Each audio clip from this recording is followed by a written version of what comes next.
E aí, pessoal, beleza? Então, eu tô aqui hoje para fazer a análise e resolução da prova IBAN de Rio das Ostras, tá? Que foi aplicada em 2019. Eu já tinha recebido essa prova de uma inscrita do canal, que faz parte lá do nosso grupo dos teachers, mas eu acabei tendo um problema com o meu computador, com o HD, no meu laptop, e perdi muita coisa. E daí outra inscrita me mandou, então, esses dias, na verdade, essa semana.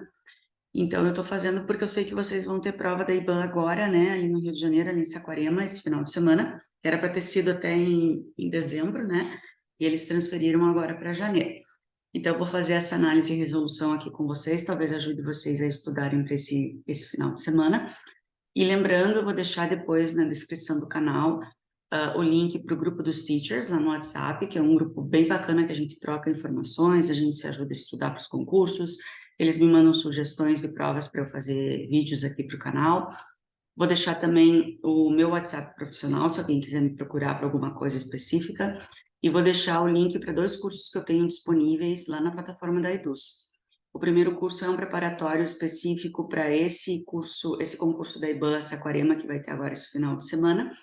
Eu peguei o edital do concurso e preparei aulas, videoaulas curtas, não são aulas extensas, em cima desses conteúdos do concurso, dos conteúdos gramaticais de inglês para o concurso de Saquarema, tá? Então, eu vou deixar o link aqui na descrição do canal e também o curso intensivo de gramática que está acontecendo agora no mês de janeiro, inclusive hoje a gente tem uma aula. São 2 aulas por semana, mais de 1 hora de aula, com material em PDF, tudo direitinho, está lá também disponível na Eduz. Esse é um curso um pouquinho mais caro, porque são 10 aulas, tá? Termina semana que vem, hoje vai ser a aula de número 7, se eu não me engano, mas está tudo lá gravado, com acesso vitalício, não é limitado, tá? Então, você vai ter para sempre essas aulas lá. Você pode encadernar esse material PDF, você vai ter uma apostila de inglês com regras gramaticais, é só em cima de gramática. Mais tarde, eu quero ver se eu organizo alguma coisa com vocabulário, com regras específicas e também com interpretação de texto, mas por enquanto eu não estou conseguindo muito tempo. Eu também dou aula, vocês sabem que não é fácil, né? Então, eu vou deixar tudo isso ali na descrição, depois dei uma olhadinha na descrição que tem bastante informação. Essa prova eu não tenho link, porque vocês sabem que a IBAN não disponibiliza provas na internet, né? Então, se alguém quiser, me pede ela pelo WhatsApp que eu mando, tá? Se alguém quiser, eu tenho só a parte de inglês. São 20 questões só de inglês, e ela foi escaneada, tá? Então, não é, assim, uma visualização muito boa, mas é o que a gente tem para trabalhar. E, por favor, curte, compartilha, se inscreve no canal, que isso me ajuda bastante a crescer e continuar fazendo esse trabalho que eu estou fazendo e que eu acredito que esteja ajudando vocês a estudarem para os concursos, tá bom? Então, desde já eu agradeço a colaboração de vocês. Então, vamos lá, vamos começar aqui, ó. Esse concurso aqui, essa prova, ele tem só um texto. É um texto extenso, tá? Ele pega, se eu não me engano, pega quase toda a primeira página, ó, tá? Mas ele não é um texto difícil. Eu não achei um texto com palavras difíceis, tá? Mas ele tem uma coisa que eu achei diferente das outras provas da IBAN que eu já analisei aqui no canal. Nas questões, ele é bem pontual em questão do quê? Ele, por exemplo, a questão 1, ela se refere especificamente ao parágrafo 1. A questão 2, ela vai especificamente ao parágrafo 2. A questão 3 ao parágrafo 3. Eu nunca tinha visto isso numa prova IBAN, sabe? Geralmente eles pedem a questão do texto, do assunto do texto e tal, informações retiradas do texto, mas não tão especificamente. Cada questão é um parágrafo que está escrito no enunciado. Vocês vão ver depois que é bem específico. Isso num ponto facilita, porque você volta exatamente naquela informação. Então, isso é muito legal. Uma coisa que eu sugiro, se isso acontecer na prova, é ler primeiro todo o texto e depois, para cada questão, você volta e lê só aquele parágrafo. Não vai direto para as questões. Eu não aconselho isso, tá? Eu acho isso muito arriscado. Eu sempre acho melhor você dar uma lida primeiro no texto, para você ter uma noção do que está falando. Essa questão de ler, de ir direto para as questões, eu aconselho quando é vestibular. Vestibular é mais fácil, Os textos são mais curtos e são mais específicos. Agora, aqui no concurso, eu não acho isso válido. Eu prefiro sempre ler pelo menos uma vez o texto antes. 1 a 2 vezes, tá? Eu acho muito melhor. Lê o título quando tem, né? Sempre digo isso, o título é muito importante, gente. O título é a ideia central, é a ideia principal do texto, extremamente resumida. Então, aqui eu tenho aqui, ó. How has technology changed education? Como que a tecnologia mudou a educação?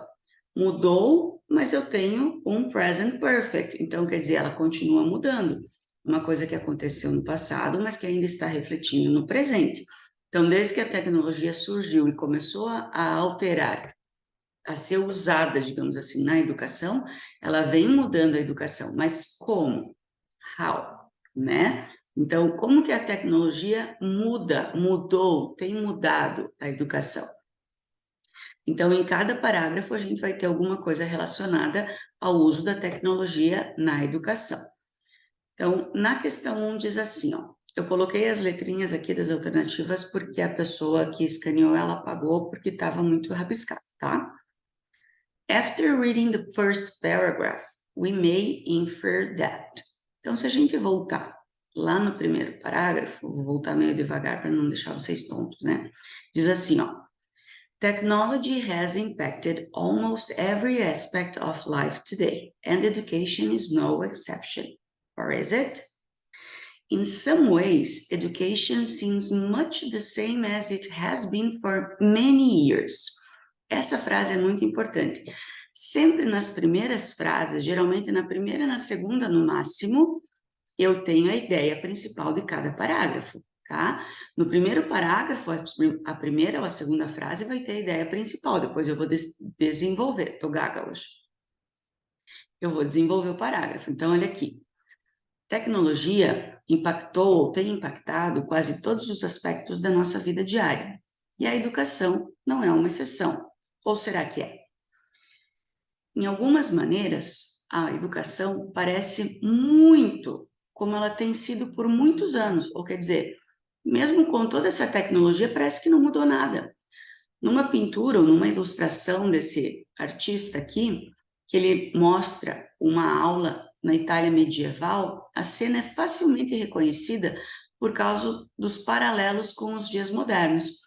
Um professor palestrando na frente, num pódio na frente da sala, enquanto os alunos sentam em filas e escutam. Alguns alunos têm os livros abertos na frente deles e parecem estar seguindo. Poucos parecem chateados, entediados. Some are talking to their neighbors. Alguns estão falando com seus colegas do lado. One appears to be sleeping. Um parece estar dormindo. Totalmente as aulas de hoje, né? Classrooms today do not look much different. As salas de aula hoje em dia não parecem muito diferentes. Though you might find modern students looking at their laptops, tablets or smartphones instead of books. Embora você possa encontrar os alunos de hoje, né, olhando nos seus laptops, tablets ou smartphones, ao invés de livros, né? Então, quer dizer, apesar da tecnologia, nada mudou na educação. Essa é a ideia do primeiro parágrafo. Então, vamos voltar aqui. Eu esqueci de pegar meu caderno. Agora que eu lembrei que eu tenho as minhas anotações da prova. Technology hardly ever can place teachers in a better position to customize learning for students. Students have embraced technology for their benefit, and teachers have already introduced it into the classroom to improve and innovate their teaching practice. Although technology has already been integrated into educational environment, its use for teaching and learning has not been effective yet. Eu iria nessa. Contextual factors such as unequal access to technology innovation. Não tem nada a ver, né? Não, eu iria na letra C. Embora a tecnologia já tenha sido integrada no ambiente educacional, o seu uso para aprendizagem e ensino ainda não é efetivo. É o que fala o primeiro parágrafo, veja bem. É o que está, a ideia que está no primeiro parágrafo. Não é o que você acha, não é o que você sabe, não é o que você vê no teu dia a dia como professor. é a ideia que está no primeiro parágrafo, tá? Isso aqui é interpretação, gente, não é opinião pessoal. Cuidado com isso. The main idea of the second paragraph. Então, a ideia principal do segundo parágrafo. Então, o que a gente tem que fazer? A gente tem que voltar lá no segundo parágrafo e ver qual que é a ideia principal dele. Lembrem-se, a primeira frase geralmente é a ideia principal. However, in many years, technology has profoundly changed education. Porém, em muitos anos, a tecnologia mudou profundamente a educação.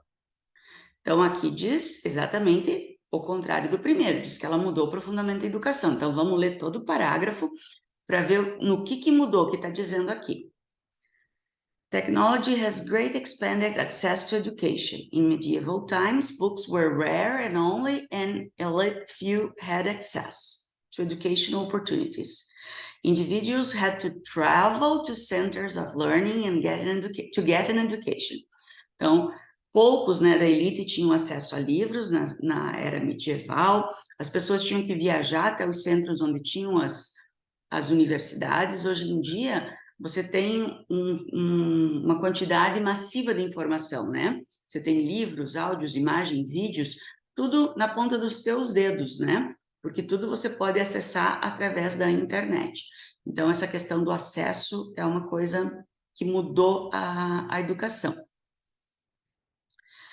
Technology has brought a great number of new opportunities and changes for educators and students. Está aqui já a resposta, né? Essa questão da oportunidade. Não. For a long time, não, né? Não é essa a ideia do segundo parágrafo. Veja bem, é a ideia do segundo parágrafo, tá? No terceiro parágrafo, o autor destaca o quê? Então, vamos voltar lá no terceiro parágrafo.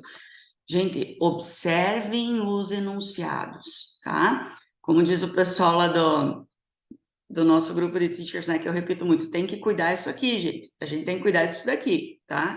Esse é o meu lema, né? Tem que cuidar disso daqui, tem que observar isso daqui, ó. Terceiro parágrafo. Opportunities for communication and collaboration have also been expanded by technology. Isso daqui é bem importante, a ideia principal do terceiro parágrafo. Traditionally, classrooms have been relatively isolated and collaboration has been limited to other students in the same classroom or building. Então, aqui vai falar o quê? A facilidade de comunicação entre os alunos e professores por causa da tecnologia. O que antes os alunos só podiam se comunicar dentro de uma sala de aula ou no máximo dentro da escola ou universidade que eles estavam, hoje em dia eles podem se comunicar com gente do mundo inteiro que estão fazendo o mesmo estudo, a mesma pesquisa, o mesmo projeto, né, dentro do mesmo assunto, enfim. Então, vai falar sobre essa facilidade de comunicação. Isso é o assunto do terceiro parágrafo. The link between technology and weak outcomes, não, né? The potentialities in using technology to improve communication among students. Careful research connection between, não. The uses of information and communication technologies in teacher education. Não é no teacher education, né? É para os alunos também, não é só para o teacher. Letra B, letra B. The statement which is not concerned to the key concept that the author presents in the fourth paragraph. Então, agora é uma que não fala no quarto parágrafo, tá? Vamos ver o que fala o quarto parágrafo. Technology has also begun to change the roles of teachers and learners. So in traditional classrooms, such as what we see depicted, não vou falar o nome, Voltolina's illustration, the teacher is the primary source of information and the learners passively receive it. This model of the teacher, aqui então ele ilustrava o modelo do professor como o único detentor do saber que passava esse conhecimento para os alunos naquela época, né? Hoje em dia, o professor está muito mais como um guia que fica ao lado do aluno, né? E o aluno tem mais responsabilidade pela sua aprendizagem, tá?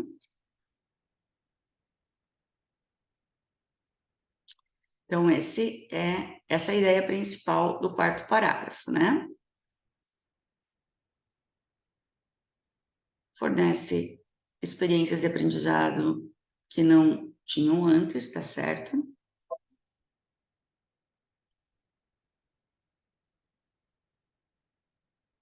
It isn't the end of... Não, acho que é essa daqui.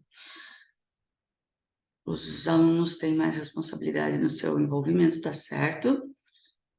Os educadores podem mudar a maneira como eles ensinam os alunos, sim.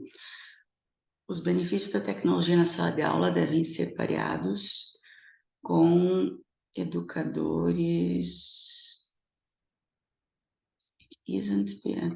Não é a solução final para a educação. Technology's benefit in the classroom must be paired with thoughtful educators and deliberate programs. Não. Não, porque não, essa questão dos educadores aqui, eles não são mais, né? Essa daqui, letra B. B. Agora o last paragraph. Based on the last paragraph, the reader can say that. Então, baseado no último parágrafo, aqui, que vai ser a conclusão do texto, né? Tecnologia é uma ferramenta. Vejam bem que esse texto ele está só falando o lado positivo da tecnologia, em nenhum momento ele fala o lado negativo, tá? É uma ferramenta poderosa que pode apoiar e transformar a educação, né?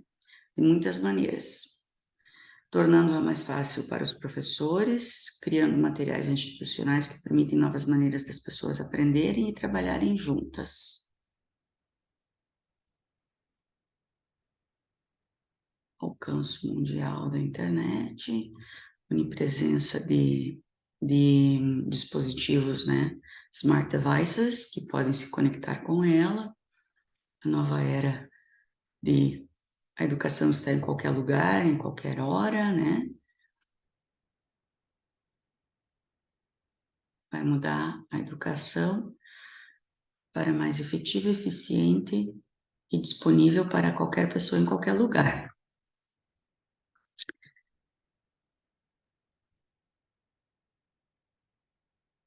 Teachers have had a hard time integrating technology? Não, né? Low levels of technology? Não. Technology is central to many sectors of society, and its integration into the education process has great promise for students learning. Acho que é a letra D. Letra D. Se a tecnologia em aumentar a aprendizagem não pode ser enfatizada. Não, nada a ver. Pelo contrário, né? É a letra D. Questão 6. Na frase, with the worldwide reach of the internet and the ubiquity, acho tão difícil essa palavra, ubiquity, of smart devices that can connect to it, a new age of anytime, anywhere education is dawning. Tirada do last paragraph, the word ubiquity means ubiquidade, é onipresença, tá? Presence everywhere. Presence everywhere. Onipresença, tá? Vocabulário, tá, gente? Não tem o que explicar. Significa presente em todos os lugares, onipresença. Look at the words taken from the text and analyze how they have been used. The one which has not been correctly explained is. However, no segundo parágrafo, introduz um ponto de vista contrário. Ah, é o que eu falei, é o segundo parágrafo lá, however, né? Lembra que eu disse? Ele vai falar uma ideia oposta ao primeiro parágrafo, ó. E aqui diz que não mudou nada e aqui diz que mudou profundamente, né? E com o que eu comecei o segundo parágrafo? Com however. Então, é uma ideia oposta ao primeiro parágrafo, então aquele foi explicado corretamente. O however aqui, introduce an opposite point of view, tá certo? Also, também, do quarto parágrafo, introduz uma informação extra. É claro que eu também vou introduzir uma informação extra, não preciso nem voltar lá no texto para saber isso, né? Porque também só pode introduzir uma informação extra, mas vamos voltar lá, tá aqui, ó. Technology has also begun to change the roles of teachers, tá certo? É também informação extra. Aqui tá certo. Então vamos ficar com as duas últimas. Such as, o que é such as? Tal como, ou tais como. Então, você vai dar exemplos de alguma coisa. Introduces example of the thing just mentioned. Vamos voltar lá, né? Quarto parágrafo. Aqui, such as. In the traditional classroom, such as what we see depicted. Então, como a gente viu desenhado, né? Caracterizado, descrito. Descrito não, porque é desenhado, né? Então, tal como está dando um exemplo. Então, sobrou nevertheless, né? Só pode ser essa. Mas o que é nevertheless? Nevertheless é ainda, eu até marquei aqui, ó, mesmo assim, apesar disso, todavia, tá? Ele é um sinônimo do despite. Despite that. Já apareceu em muitas provas, né? Que a gente já corrigiu aqui. Então, despite that. Introduce two events happening at the same time. Ele introduz dois eventos acontecendo ao mesmo tempo, simultâneos? Não. Isso daqui seria uma definição, digamos assim, para o while, né? Enquanto uma coisa acontece, a outra acontece também. Então, por exemplo, my mother was making lunch while my father was washing the car. Daí eu tenho duas ações simultâneas, seria introduzida pelo while, né? Mas não o nevertheless, tá? Então, a resposta é a letra D. Attention, the following questions are not related to the text. How was... The text, how was technology changed education? How has... Nossa, Silvia. How has technology changed education? Então, aqui não tem mais nada a ver com o texto, né? Tenho que achar uma palavra que se encaixe aqui. Schools are privileged to have ready access to technology nowadays. The use of technology in the classroom is still low. As escolas têm o privilégio de ter acesso à tecnologia. Hoje em dia, o uso da tecnologia na sala de aula ainda é baixo. A conjunção, apesar, né? Apesar das escolas terem o privilégio de ter acesso à tecnologia hoje em dia, o uso dessa tecnologia ainda é baixo. Despite. Because não é. Unless não é. Since não é. Despite. Ah, não vou ler tudo isso daqui não. Isso aqui fala do quê? Dos phrasal verbs? Cara, isso daqui foi um chutão. Eu vou dizer para vocês como é que eu chutei. Você vai dizer, nossa, Silvia, chuta. Claro, meus amores, vocês estão fazendo um concurso, você vai querer ficar fazendo o quê? Procurar numa gramática? Não, você vai chutar, você vai achar uma lógica e melhor, você vai tentar achar uma lógica e tentar dar um chute com fundamento, se é que isso existe. Então, aqui fala o que é um phrasal verb, papapá, ele não vai ter o sentido literal das duas partes separadas, né? E você vai ter que achar o phrasal verb que combine aqui. Bom, the business, parará, better than expected and profits were slightly up. Então, aqui está dizendo o quê? Que os negócios melhoraram, né? Saíram melhor do que o esperado e os lucros foram levemente maiores, aumentaram um pouco. Como que eu deduzi aqui o phrasal verb e eu acertei no chute? Primeiro, eu pensei em resultado, tá? Como é que é resultado? Outcome. Resultar é outcome. Qual que é a preposição que a gente usa? Out, né? Porque off com dois Fs te lembra o quê? Te lembra desconectado, desligado, né? Turn off. Não te dá essa ideia de desconectado, desligado? Então, eu não liguei esse off, para mim não fazia sentido com melhorar, porque off é desconectar, é uma coisa que desliga, não fazia sentido. Então, eu anulei esses dois, tá? Então, eu ainda estava com o out. E made of não é phrasal verb. Made of é literal, feito de. It's made of plastic. Ele é feito de plástico. It's made of wood. É feito de madeira. It's made of leather. É feito de couro. Então, não ia fechar aqui. Então, o que sobrou foi o made out. Phrasal verb é difícil? É. Muito? Muito. Mas a gente sempre consegue achar uma lógica, tá? Se você lê bastante, se você estuda bastante, se você busca muito, se você pesquisa, você vai ter base, você vai ter fundamento para chegar a um resultado.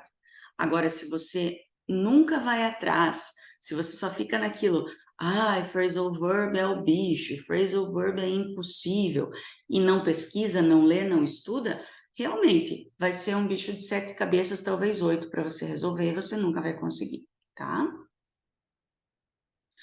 O modal ought to, olha essa questão que safada.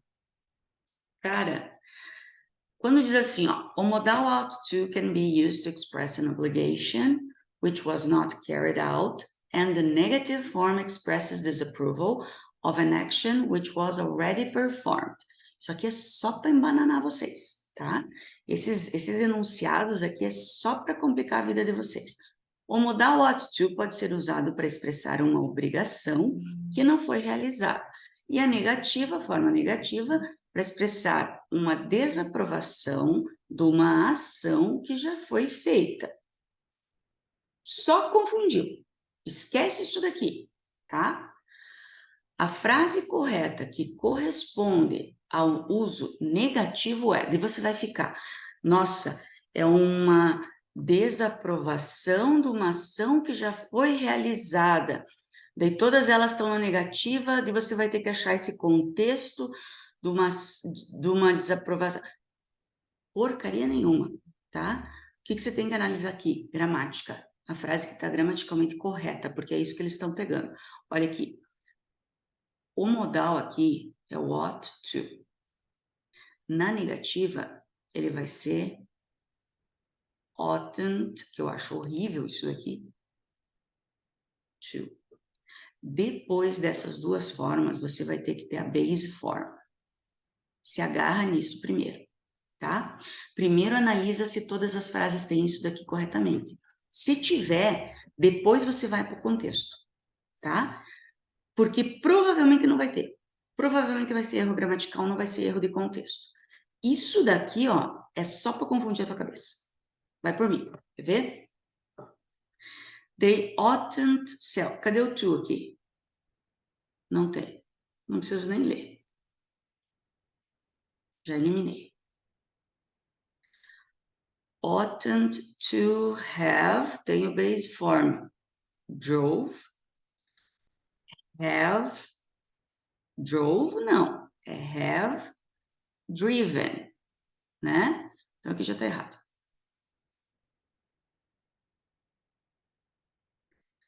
Oughtn't to have bought. Opa, aqui eu tenho uma certa. Gramaticalmente. Não estou lendo o contexto. Sorry, but you've just missed the train. You ought to left. To left? Não, né? To leave. É a base form, não é o passado. Essa aqui está errada. Letra C. Você precisou pensar que é uma obrigação que não foi realizada, ou a forma negativa é uma desaprovação de uma ação que já foi realizada. Cara, isso daqui é só para te confundir, tá?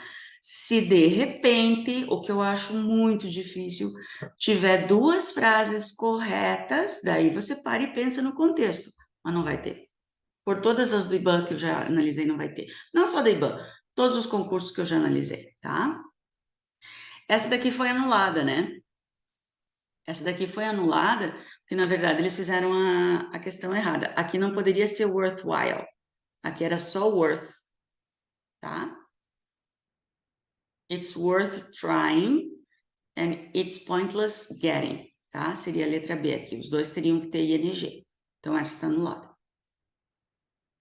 Agora, essa daqui vai gerar uma discussão, porque essa daqui, sinceramente, pesquisei, procurei, fiquei na dúvida, tá?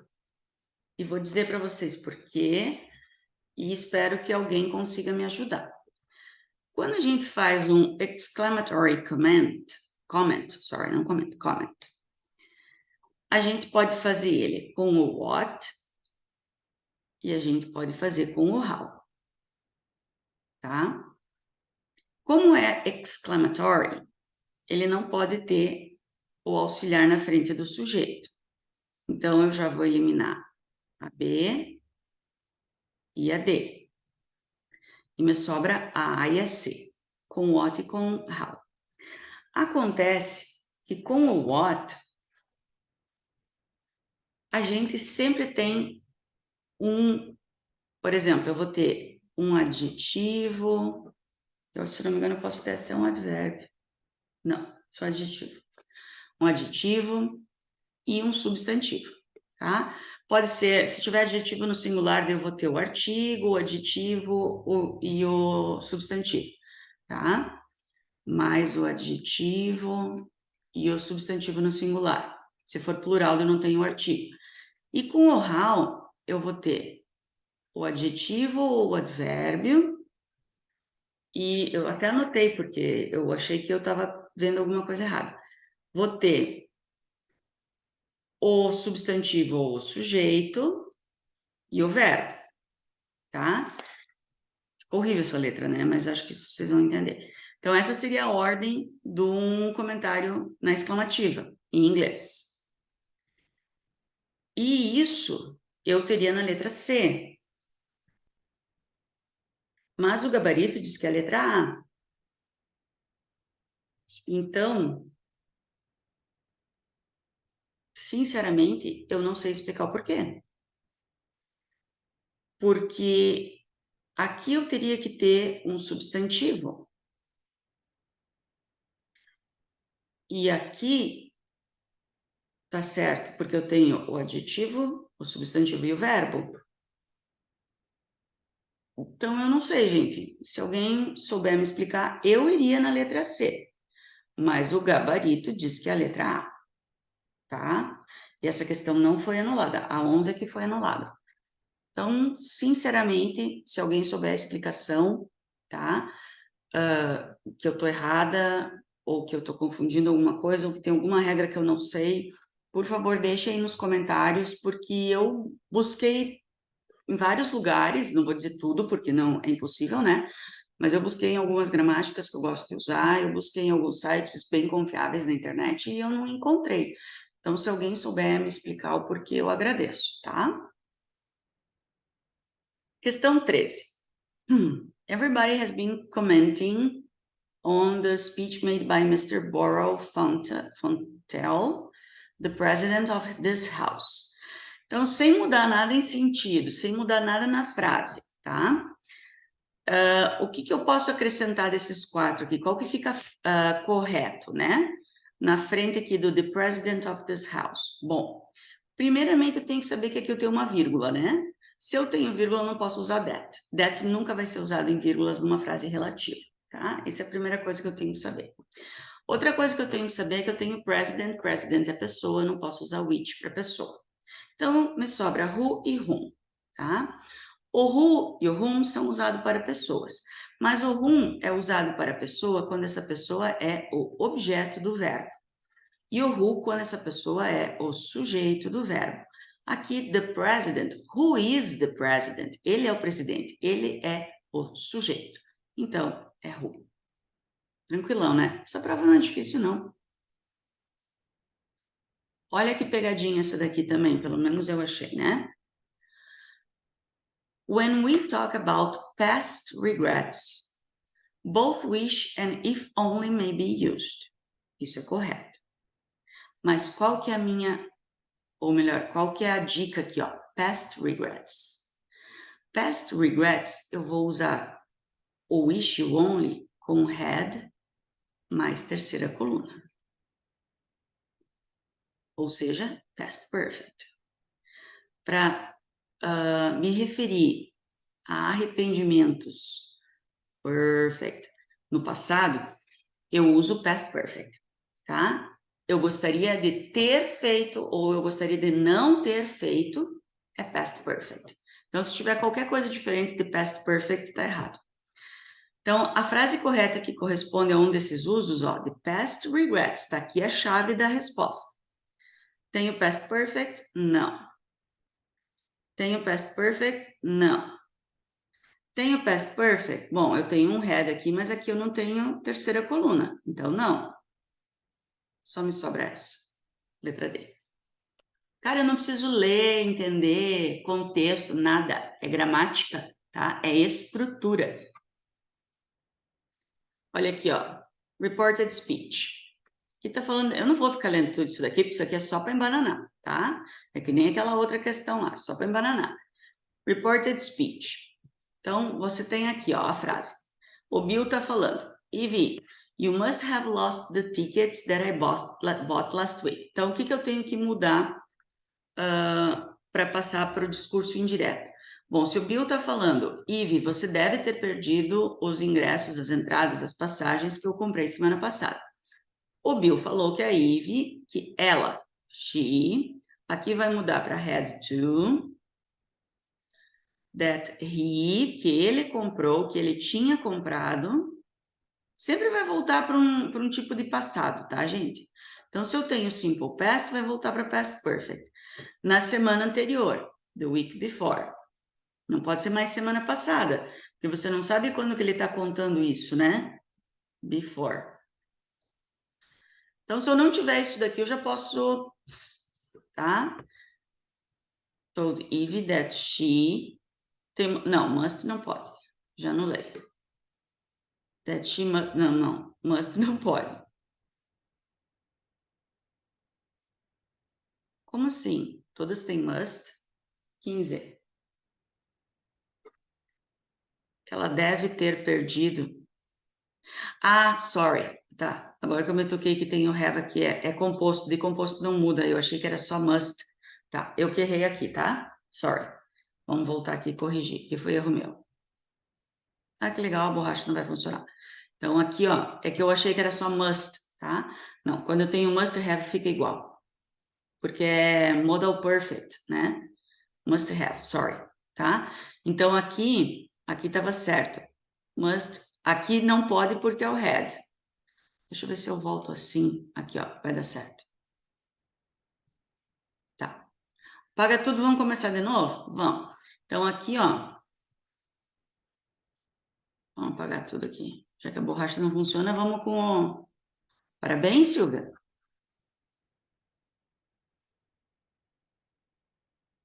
Aqui, voltamos aqui, ó.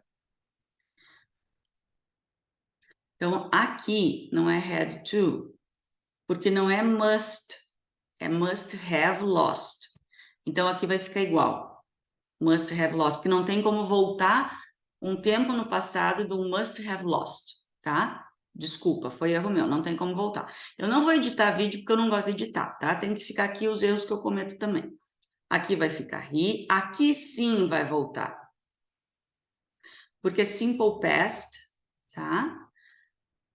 I bought the week before.